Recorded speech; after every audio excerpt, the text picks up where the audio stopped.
In this episode of Mythbusters, There may be bricks everywhere. a barrel of bricks and the world's unluckiest builder. We gotta go now. Answering nature's call Oh man, warm. on an electrified third rail. You've got the legs almost full. It's a total disaster. And the eel and the credit card. The ultimate smackdown. Electric eel is looking at me right in the eye. He goes zap, knocked backwards off the rail. Oh, that's disgusting. Who are the Mythbusters? Am I missing an eyebrow? Adam Savage I always enjoyed seeing Adam in pain. Oh! and Jamie Heineman. Jamie wants big boom. 30 years of special effects experience. Feel kind of sexy.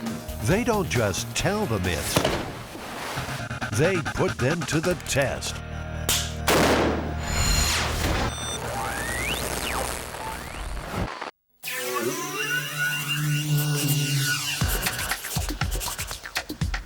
This one is the barrel of bricks myth. Oh, this is the one the guy is trying to take bricks off of a roof and the barrel's too heavy and it drags him up, hits him on the way up. Cracks his skull, injures his collarbone, keeps shooting straight up until he's about 2 knuckles deep into the pulley. Of course, the barrel exploded when it hit the ground, losing the load. Then his weight was obviously heavier than the barrel's weight. The barrel goes back up, and this guy goes back down. He hits the barrel about halfway down. And I'd even heard that he then let go of the rope, and what was remaining of the barrel came down and hit him. But he survives. Yes. So we're gonna replicate this. Yeah, it's gonna be tricky. This is a study in physics and bad luck. Victim holds rope, heavy barrel pulls him up. The barrel breaks and loses its load, so the victim falls. Victim lets go of the rope, gravity does the rest. To test this myth, the guys will have to create a building site scaffold 30 feet high. They'll run a rope through a pulley at the top with a 500-pound barrel of bricks on one side and the victim on the other.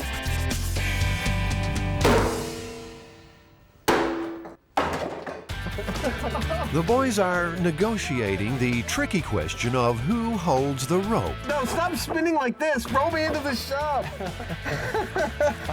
Oh, God. I'm gonna spew. That was evil. Looks like another job for Buster, the crash test dummy. That problem solved, Jamie and Adam have some serious shopping to do.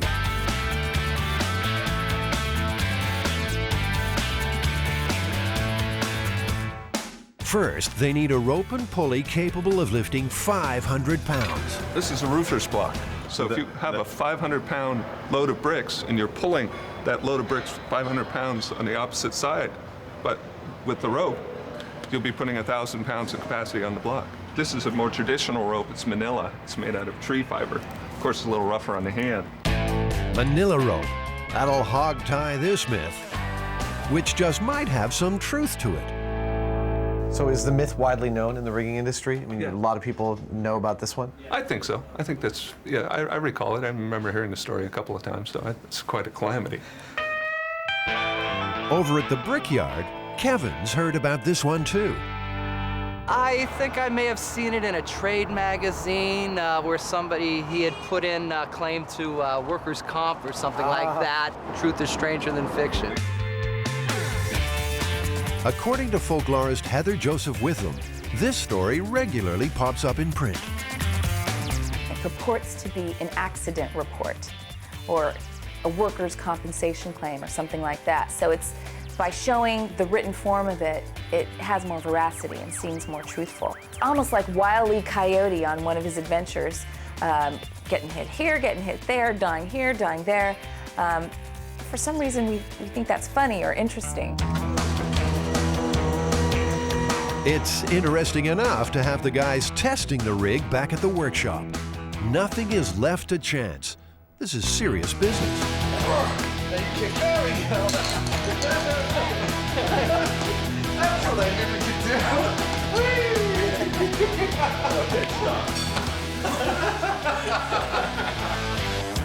Buster has been fitted with a quick release hand, so the guys can make him let go of the rope at the right moment. In this myth, precision is everything. We get to see what happens when you fall from 8 feet. Okay, go ahead. The quick release failed its first test. Adam, it's a good thing to figure all this out before we get down there with 500 pounds of bricks on the end of that line. I have some ideas about how to fix that. I gotta say, that looks like it hurt. Unfortunately for Buster, there's more to come.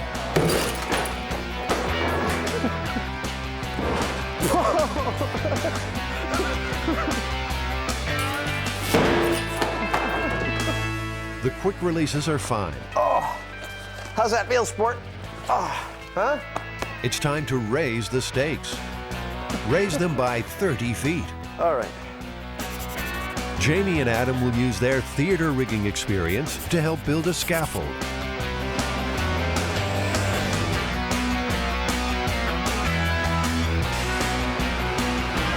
You got any idea what these are for? Oh, okay.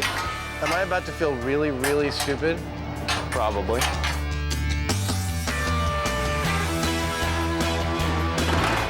Now that's a floor. Both of them know the risks. More than 10 feet, you can break limbs.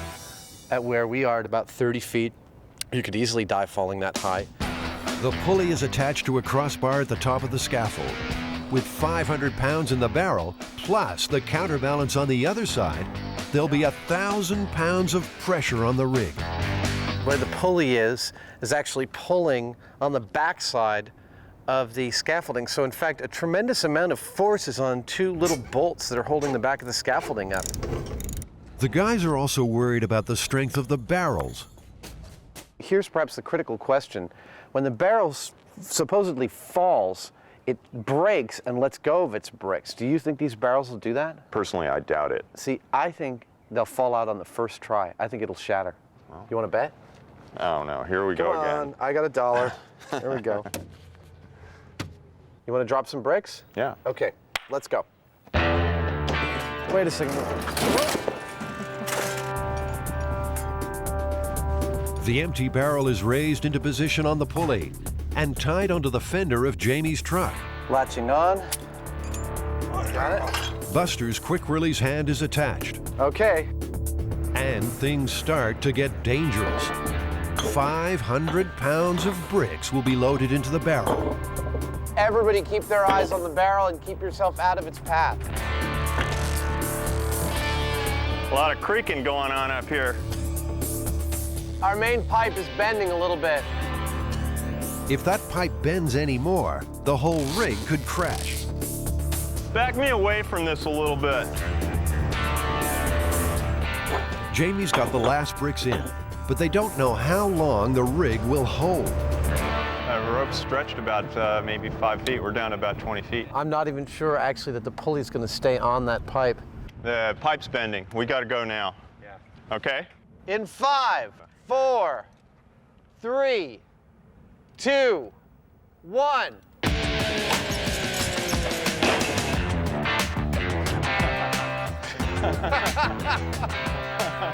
Barrel didn't fail. All right, I owe you $1. There you go. No, that's a 5. I'll take that. Even with 500 pounds of bricks falling from 20 feet, the barrel stays intact. The barrel is supposed to spill the bricks, fly back up to the pulley, then fall when the rope is released. Instead, Buster is left hanging.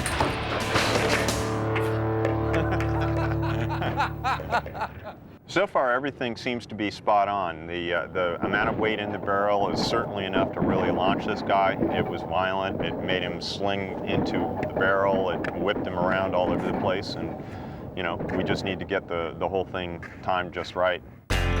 It's not only timing. They have to strengthen the rig by putting in a second pipe to share the load. I think you should just try it again with this barrel. I'm not even sure it'll hold 500 pounds. Jamie's gambling that it's still pretty strong. In fact, he's taking off some of the steel reinforcing bands. He's not convinced that even if the bottom falls out, that the bricks would come out because the barrel has got a shape like this, and he thinks the bricks would wedge in. I think he's totally wrong. He's on. They'll soon know who's right. The rig is holding and ready to go. 3, 2, 1. Oh! A damn barrel? It didn't do squat. What is this? This barrel is too damn strong.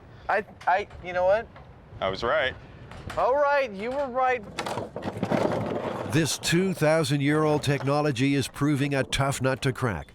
Unexpectedly, the problem isn't the bottom, but the sides. You know, I'm starting to believe that the myth didn't happen because of the nature of the taper and these steel bands that are on it. It just doesn't want to let go of those bricks.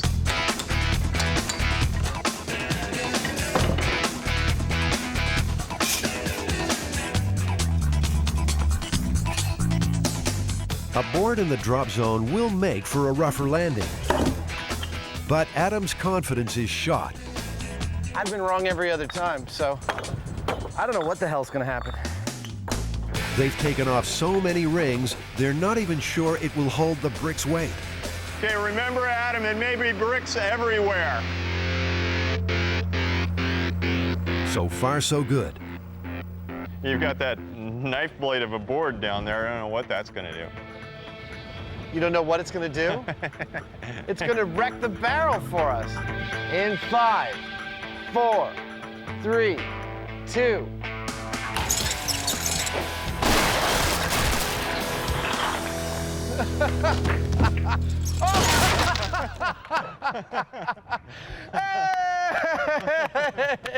It worked perfectly. That was fun. That was really cool. I mean, it went up, it went down, it went up, it went down. It's like dummy getting beaten every which way all through the whole process. That was hysterical. Best of all, they finally managed to break the barrel. The board did the trick. But what does it mean for the myth? If you were dumb enough to load a barrel that had already been modified to fail, I'd see that the sequence of events is definitely possible. Just the fact that we were able to get what we got is I believe, very strong proof that it was conceivable. But alas, not true. Well, in the case of this particular story, it was printed in a 1918 joke book. So it seems that it may have started as the brainchild of one person. A joke maybe, but Adam and Jamie have proved the barrel of bricks myth is possible. And if it's funny once, twice should be hilarious. Have a seat there, buddy. Your life's about to get really hard. 3, 2, 1.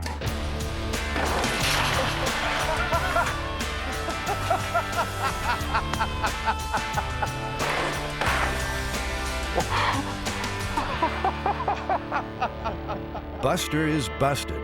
He was designed for testing inside a car with seat belts.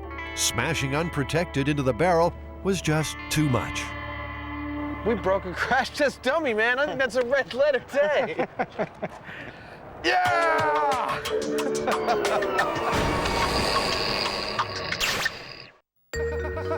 It's late. You've had a few drinks. There's no train expected. Nature's calling. What could possibly go wrong?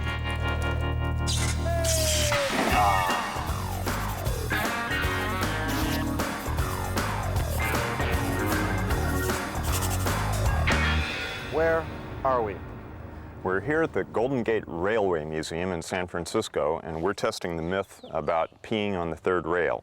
Oh, this is the one guy found himself late at night in a train yard, peed on the third rail, the electrified rail, got electrocuted and died? That's the one. Some subway systems are powered by an electrified rail on the track. A steel paddle slides along the top of that third rail, arcing as it draws current. There's enough power in the New York subway to light the whole state of Vermont. High-tension feeder board. Rob Lobenstein is the superintendent of that system. He's well aware of this myth. My first day on the job, they give you all the safety tips and the warnings, and that's the very first thing they tell you not to do. After 34 years, Rob still has a healthy caution about electricity jumping up urine streams. Do you want to pee on that, Jamie? I don't want to pee on that. Come on, do you feel lucky? To test this myth, they'll need to make a stunt dummy with the same electrical properties as a human body. They'll have to come up with a system to make it pee, electrify a track, and finally, test urine's ability to conduct a charge. So the boys need a dummy that can answer nature's call. They'll start with the skeleton. Okay, this is actually a nice one. Did it come with a body bag? Oh, dang!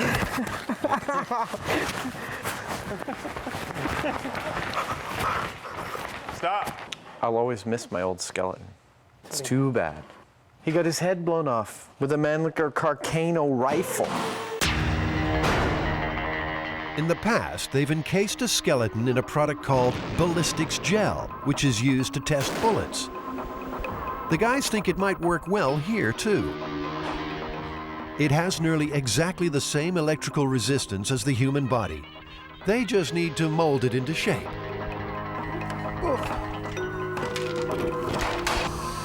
We use the vacuform for all sorts of things. We use it all the time here in the shop. Let's carry this over and cut it out. We use it for toy prototypes when we're, inventing something. The same plastic is used in soda bottles. They'll mold the dummy's front and back and join the shells together. Normally, they'd use glue to do that. But Adam's made an executive decision. He thinks it'll be quicker just to use tape. He's looking pretty healthy. I've always wanted my own full-sized, visible human. The same speed that Adam has when he goes through and does a job will elicit an occasional mistake because he doesn't think before he does something. The next step is to fill the legs with gel. Crucial for the experiment, that will give them the same electrical properties as humans. They make this stuff out of boiled down animal products like cow hooves. It's really vile. Stop. Stop. Adam's tape is not holding. Damn it.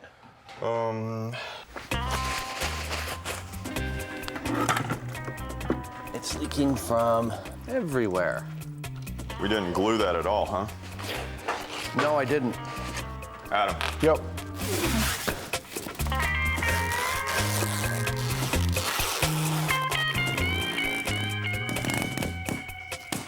Oh, stop playing. Let's do this.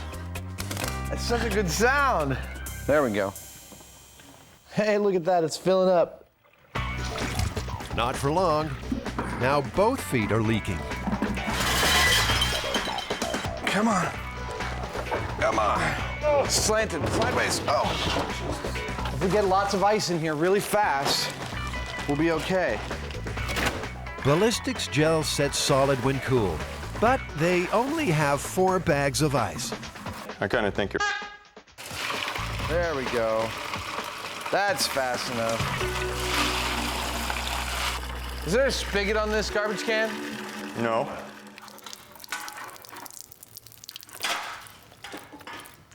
Total crapola. This is a complete and utter disaster. It is not. You've got the legs almost full. It's a total disaster. I mean, the tape not only didn't hold, but the gelatin acts in a completely negative way upon the tape to render it, like, useless. He just kind of forged ahead because, he wants to get the job done, and I normally applaud that, but it's clearly a situation where we need more speed, less haste. At last, a break. More ice means they'll get the legs set for the experiment.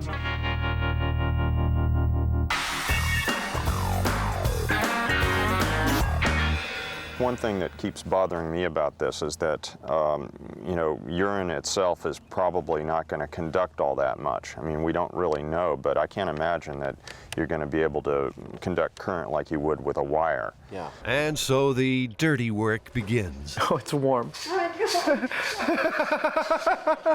What this boils down to is how much current can we actually carry through about a 1/4-inch diameter stream of urine? And is it enough to kill you? The guys know it's not just the number of volts in a shock that hurts you, but rather the amount of electricity that actually flows through you, called the current. They can work out how much current will zap a third rail victim if they know 2 other facts. They need to find out the electrical resistance of urine. So it's about 10,000 ohms, which is just what we expected. And they know a subway train runs on about 650 volts. Your home sockets are 110. They'll match the subway with a transformer from a fluorescent light.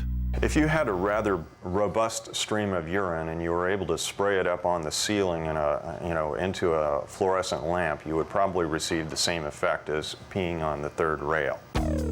A famous electrical formula called Ohm's law says the current equals voltage divided by resistance.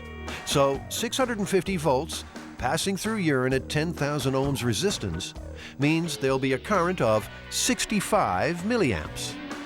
Just 30 milliamps is enough to paralyze your breathing. 65 can give you a heart attack. So that part of the myth is true. Urine can carry a shock big enough to kill you. In this dry run, they'll try to pass that current through a tube of donated urine, through ballistics gel, and into a relay switch triggered at 65 milliamps. We'll be cooking with gas. And I think we should hear the thing click if it's going to work if I plug it in right now. There you go. That's fantastic. Something actually worked for a change. So they've got the body built, tested the urine, now for the bionic bladder. Well, here on Mythbusters, it seems we'll do just about anything for science. Got 250 milliliters there. It took about 18.5 seconds, and that's what we're going to try and replicate with our rail rig. Here I go.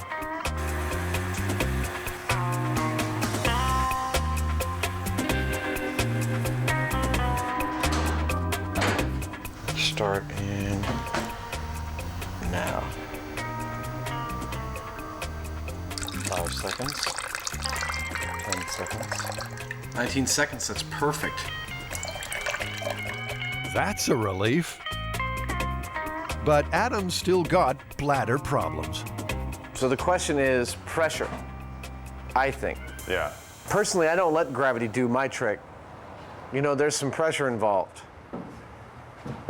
So the question is how to add pressure to the system. What better way to pressurize a fake bladder than with a whoopee cushion? Yeah, that's holding pressure. Better still, it fits perfectly.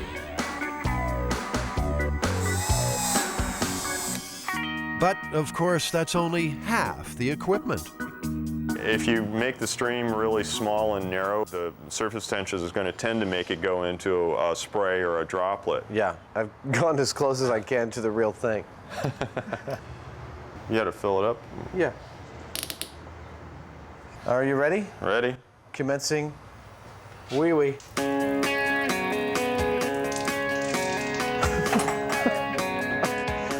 Looks like a pretty convincing stream to me. Yeah. Getting urine everywhere. It looks okay, but how close to real is it? What they need is a comparison. Volunteers? Anyone?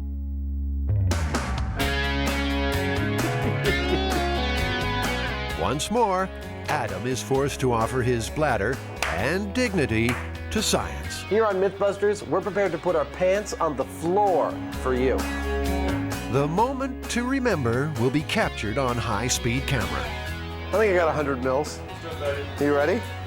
All right, here we go. This is not our ballistics dummy that we're looking at here, right? It's a real live dummy, is what it is. All right. We have a match. Finally, Adam has a leak he's happy with. You know, the science is good. We know why things are working and why they're not working, and we're getting some really good results. I'm having a great time, as dirty as the work is. Okay. There we go. The Mythbusters are ready to ride the third rail. That's good. Where's the wee bottle? I have to go. I guess I can hold it until we're down there. Oh, man.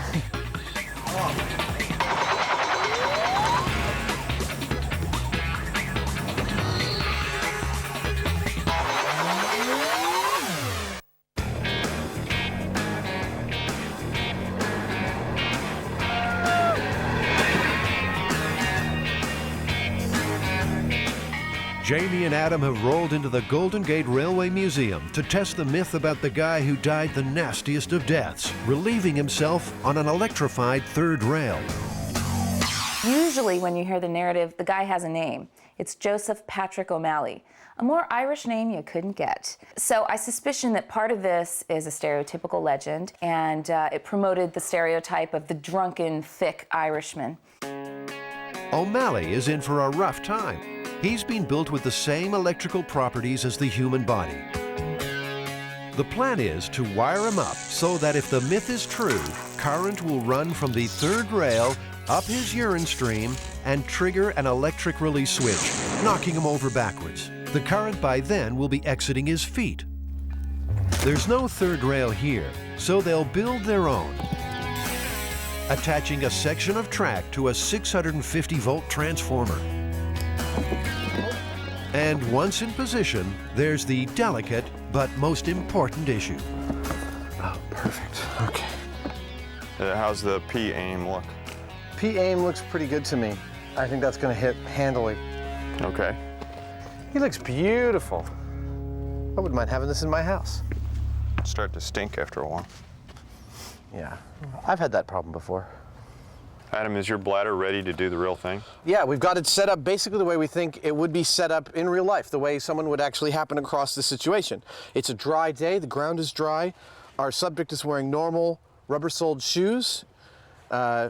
He's having a wee on the rail. There's no wires around him. We'll electrify the rail and we'll see what happens to him.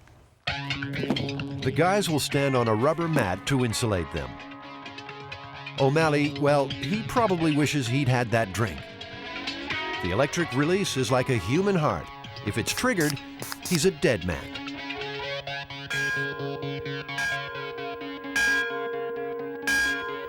Let's make the set hot. Hot set! 3, 2, 1.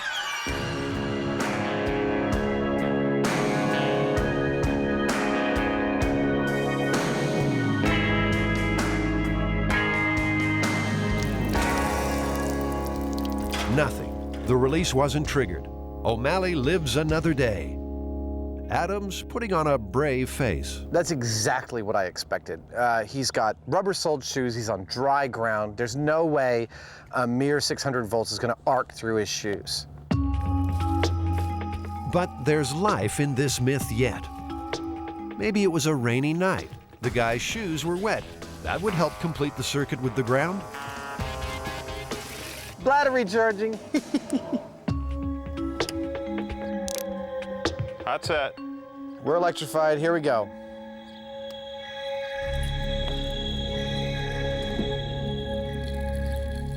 Nothing. Not a thing. Damn.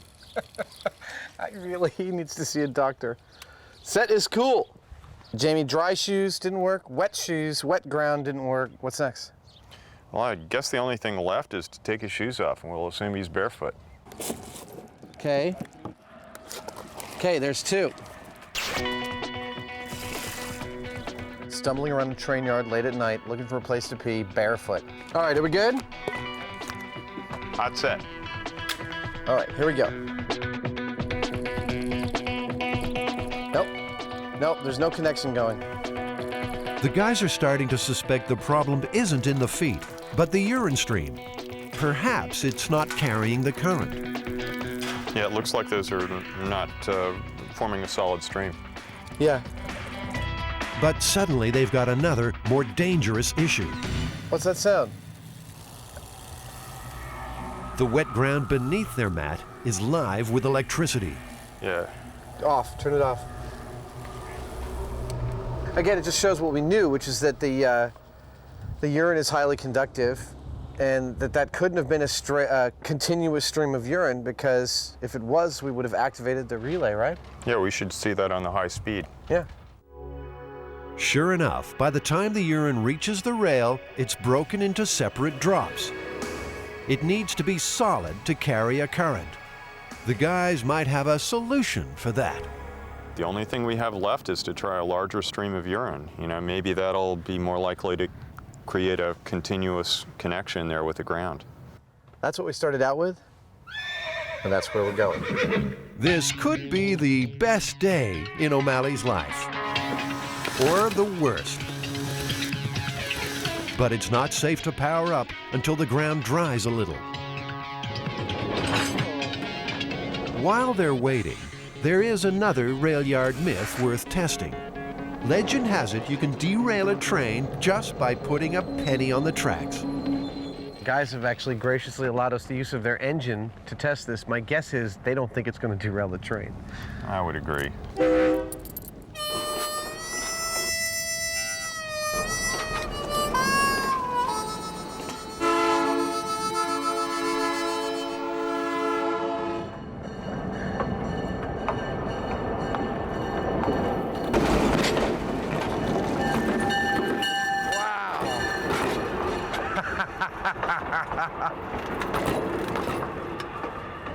Oh, yeah. Look at this. Oh my God, they're really hot. This myth isn't just busted, it's flattened. It's very rare that you'll get more. Rob, the engineer, is not too surprised. So, Rob, do you think a penny can derail a train? Absolutely not, unless it's lodged in the engineer's eye. That's good.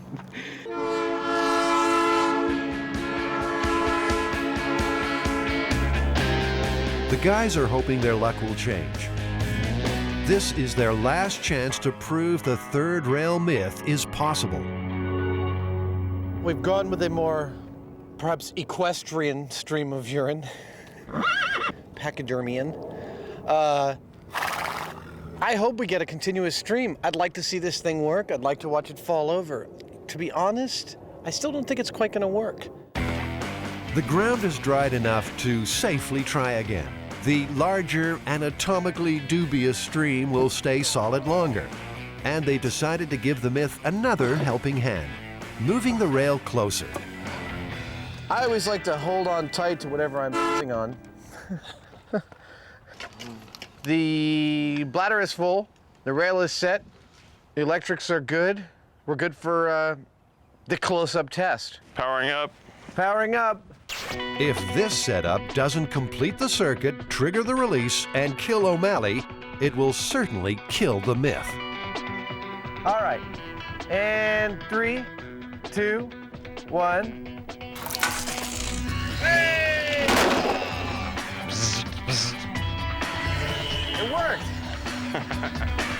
Yeah, it's 6 inches away from the It just rail. goes to show, do not grab the third rail with both hands and on it from 3 inches away. Oh man, wait a second. I gotta take a leak. Woo! That'll never make it in the show.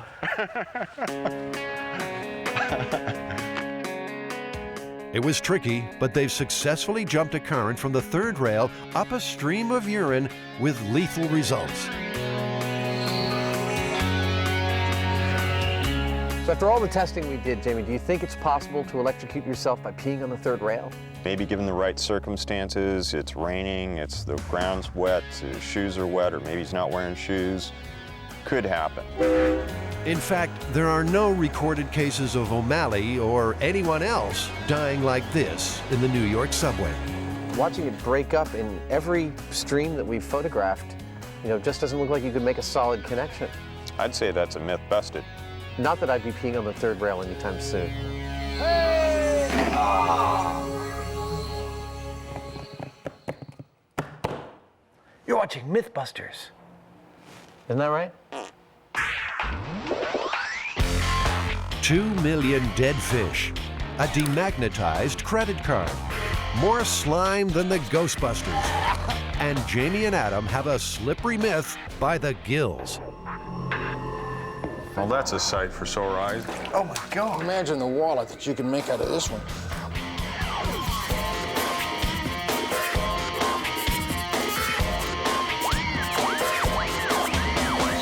The myth here is that in 1986, reports started to surface that there were problems with credit cards due to eelskin wallets. Apparently, the rumor was that the eelskin wallets were coming from electric eels, and therefore electromagnetic currents or something were causing problems with the credit cards. Eelskin wallets wiping out credit cards? A fishy myth if ever there was one. There's only one place to start. John McCosker is Dr. Eel. He just loves them. And there are plenty among the 2 million specimens at San Francisco's Steinhardt Aquarium. I was called about eelskin wallets and the fact that somebody who owned this had on more than one occasion found a credit card didn't work. So she asked me, is it an electric eel? The eelskin myth slipped out of the deep. It was soon shocking readers coast to coast. Electric eels really pack a wallop. This is an electric eel right here. Yeah, it got about 400 to 500 volts. It sure put you on your keister. Turns out that there is an electrical discharge in you and me and every fish when they move a muscle mass. But they have concentrated this in muscle packs so that it builds and stores a very large discharge. And it's able to release it all at once. And when it does, it just stuns everything in the water around it, and then it just gobbles it up. The guys know flowing electricity creates a magnetic field, but surely leather from a dead eel can't hold a charge. Their mission is to put a lid on this myth once and for all.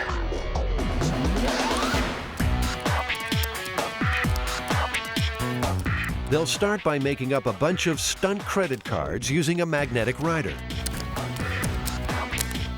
The strip on credit cards is made of magnetic particles, each about 20 millionths of an inch long. They record information in the same way as audio cassette tape. They all have the same information on them, and now they're ready to be abused in various ways. Let's see if we can take the information off. Where are we going to start? What are we going to test on this one? Well, we got to put cards in wallets, see what happens. We'll leave them there for a while, we'll measure the wallets, see what they do. It seems our myth is quite widespread.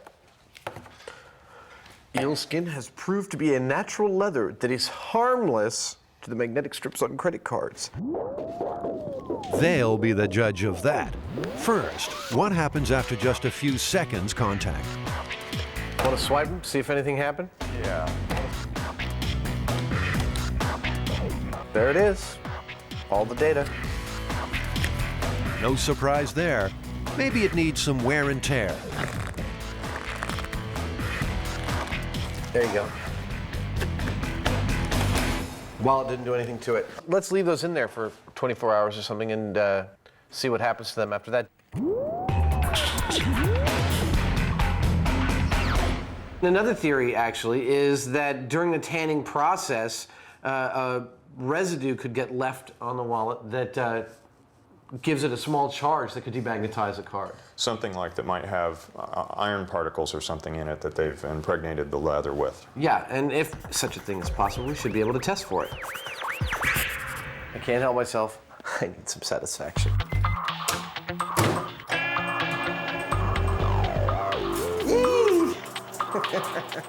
It's like a bad television effect, but it's happening right in my microwave. Ah, that's the best. The microwave arced the metal in the disc. If the tanning process leaves metal in the wallet, it should do the same thing. Well, normally we'd see some kind of sparking going on, wouldn't we? Normally we would. You think it's hot? Might be warming up a little bit. No sparks, no metal. The guys need to find another explanation. It's warm. That's about it. You know, Adam, there's a common theme to all this. You're putting it in and out of your pocket, you're creating a static charge maybe that the wallet's retaining, and then it's messing with the credit cards. Yeah. You know, I don't know, but it's a common theme with all of the stories. So, can Adam use eel skin to generate enough static electricity to wipe out a credit card? The charge is stored in this capacitor. Oh, okay, I am able to generate a very small amount of static this way. Maybe some nylon underwear will do the trick. Let's see what we get. It works just fine.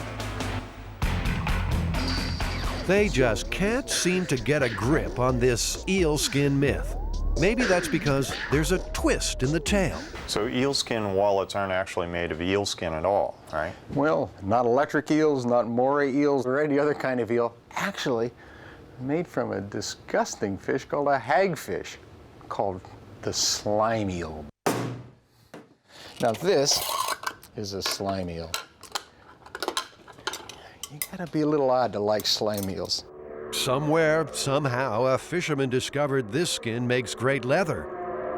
You know, I wouldn't look at this and think, wallet. No. This is Adam and Jamie's lucky day. The aquarium has live hagfish. They just look like snot in the bottom of the tank. Look at this! Wow! Look at this thing. Looks like the mummy. Isn't that great? I'd rather put my hands in formaldehyde than in a tank full of hagfish. The slime is a defense mechanism in the wild, which seems to work pretty well in captivity too. Oh, that's disgusting. Yeah, that's really spectacular. Oh, there you go. Oh, please get it. There we go. There we go. You guys are hired. I warned you. Yeah, no, I know. They are no closer to busting this myth. The slime eel left them empty-handed. Or did it?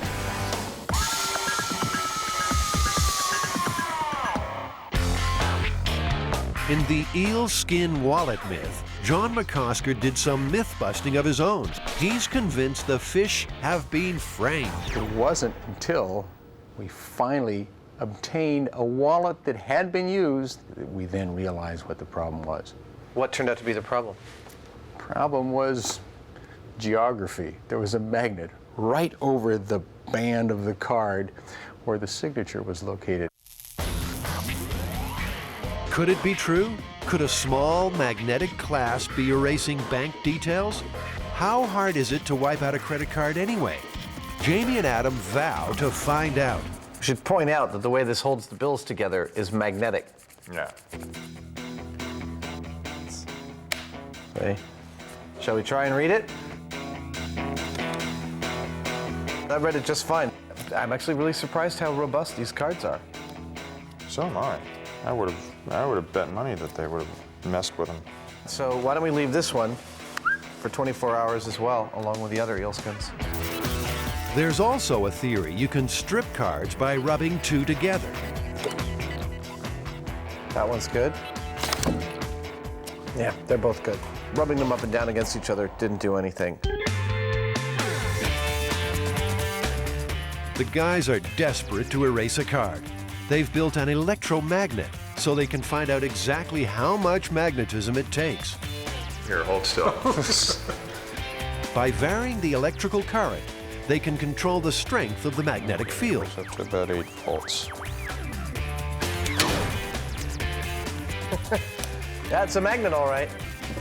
Gauss is the measurement for magnetic strength. Oh, It's okay. coercivity, I believe. And so we have this little nifty device that reads that. 1. The Earth's magnetic pull is about 1 Gauss. They'll be testing well beyond that. So this is 650 Gauss. Yeah. 1/1000. Okay, let's see. Card number 1 is good. Are we going to 700? Yeah. Okay. They'll step up the magnetic field until they get a failure. Fine. 800 Gauss, man, are you crazy? Nothing. Looks like the everyday credit card is tougher than they thought. Time to step on that Gauss. Okay, 1600 Gauss. Something tells me that nothing's going to happen. It's good. Now, wave this card like half a centimeter above the magnet.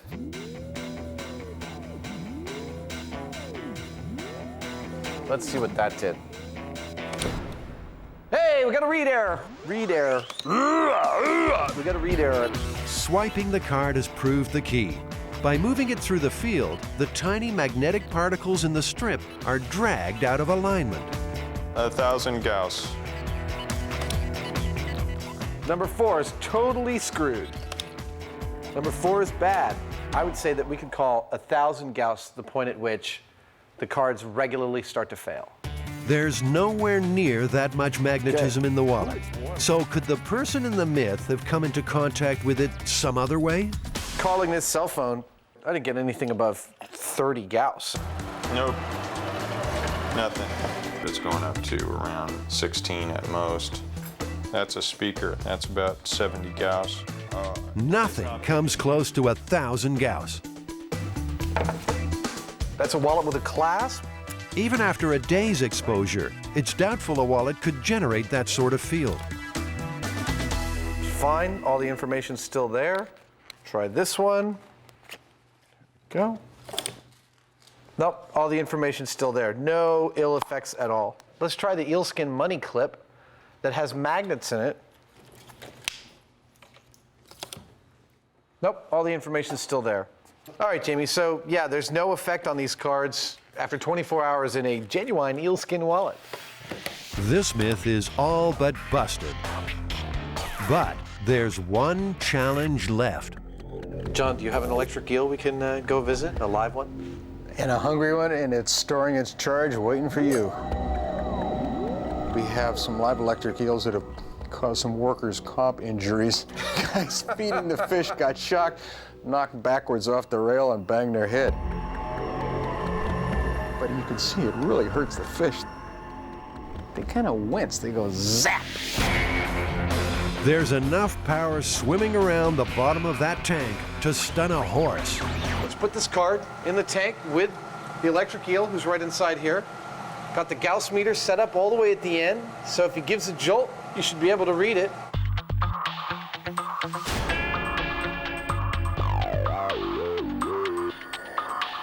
An electric eel is looking at me right in the eye. Are you getting any kind of reading at all? No, I'm just getting minuscule variations, nothing at all really.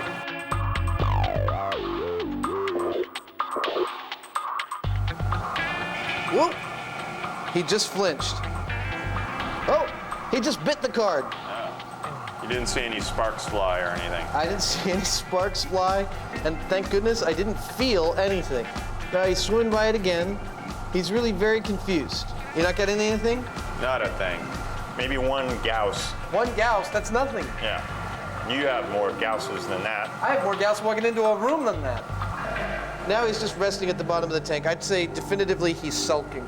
Look, if people think eelskin wallets can erase a card, sticking a card in a tank with an electric eel, this ought to prove this once and for all. I mean, this is the ultimate test. Yeah. Okay. Myth busted. All the evidence is still in the card, completely not demagnetized at all. Myth busted. I'd say, yeah, myth busted.